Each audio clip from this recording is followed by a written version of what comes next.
Pressure in the arterial wall. Arterial ওয়ালে যে প্রেশারটা হয় সেটা হচ্ছে ব্লাড প্রেশার। এটা দুটো হয়, একটা সিস্টোলিক প্রেশার, একটা ডায়াস্টোলিক প্রেশার। সিস্টোলিক প্রেশারের যে নর্মাল রেঞ্জ সেটা হচ্ছে 120/80 mm of Hg। আর এই যে এইটা হচ্ছে সিস্টোলিক প্রেশার আর এটা হচ্ছে ডায়াস্টোলিক প্রেশার। এবার আমাদের শরীরে অক্সিজেনেটেড ব্লাড কে ক্যারি করে? আর্টারি। ডিঅক্সিজেনেটেড ব্লাড ক্যারি করে ভেন। এক্সেপশন হচ্ছে পালমোনারি আর্টারি, যেটা হচ্ছে আমার ডিঅক্সিজেনেটেড ব্লাড ক্যারি করে, আর পালমোনারি ভেন যেটা হচ্ছে অক্সিজেনেটেড ব্লাড ক্যারি করে। এটা হচ্ছে একটা ভাইটাল সাইন, যেটা ব্লাড প্রেশার গেল। তারপর হচ্ছে পালস। পালস মানে কি? Heart beats in minute. আমার 1 মিনিটে কতবার হার্টটা বিট করছে, যার নর্মাল রেঞ্জ কত হবে? 60 থেকে 100। এবার নিউবর্নের ক্ষেত্রে এই নর্মাল রেঞ্জটা হচ্ছে 120 to 160 বিটস পার মিনিট। এবার আমার যদি সেক্ষেত্রে দেখি যে less than 60 beats per minute, তাহলে সেটাকে বলে ব্র্যাডিকার্ডিয়া। আর greater than 100 beats per minute, তাহলে সেটাকে বলা হয় tachycardia. Then come to respiration. Respiration মানে হচ্ছে ব্রিথস ইন মিনিট। আমরা মিনিটে কতবার শ্বাস প্রশ্বাস নিচ্ছি।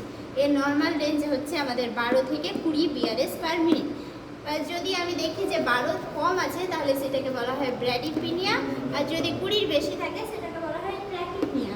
আর অ্যাপনিয়া মানে কি? অ্যাপনিয়া মানে হচ্ছে অ্যাবসেন্স অফ ব্রিদিং, মানে কোনো শ্বাস প্রশ্বাস থাকবে না।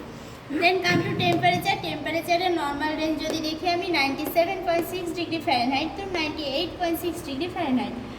ডিগ্রি সেন্টিগ্রেডের ক্ষেত্রে 36.6 degree centigrade to 37.6 degree centigrade. নিউবর্নের ক্ষেত্রে টেম্পারেচার, যেটা সেন্টিগ্রেডেই মেনলি ক্যালকুলেট করা হয়। বা এবার যদি বাচ্চার টেম্পারেচার থাকে 36 থেকে 36.5, তাহলে সেই ক্ষেত্রে বাচ্চার টেম্পারেচারকে বলা হয় কোল্ড স্ট্রেস। এবার 32 থেকে 35.9 থাকলে সেটাকে বলা হয় মডারেট হাইপোথার্মিয়া।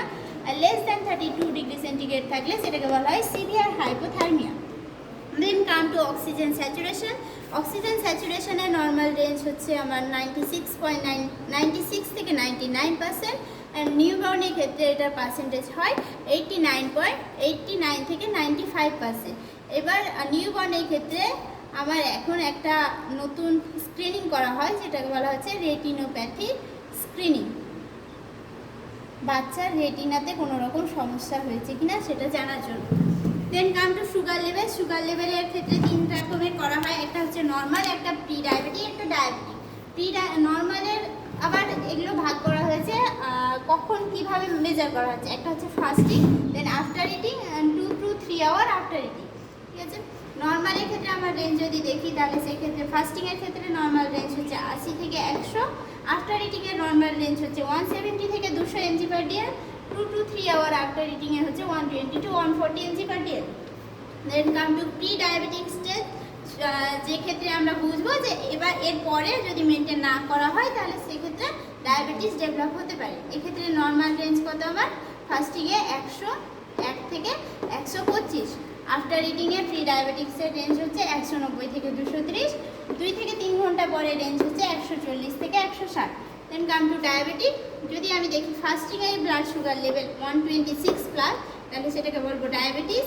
আফটার ইটিংয়ে যদি 220 থেকে 300-র মধ্যে পাই, তাহলে সেটা ডায়াবেটিস। আর 2 থেকে 3 ঘন্টা পরে যদি পাই, তাহলে সেটা হচ্ছে 200-র বেশি পাই, তাহলে সেটা হচ্ছে ডায়াবেটিস। এইগুলোর ক্ষেত্রে আমি ডায়াবেটিস কনসিডার করবো। দেন নিউবর্নের ক্ষেত্রে নর্মাল সুগার লেভেল কত? 70 to 150 mg/day।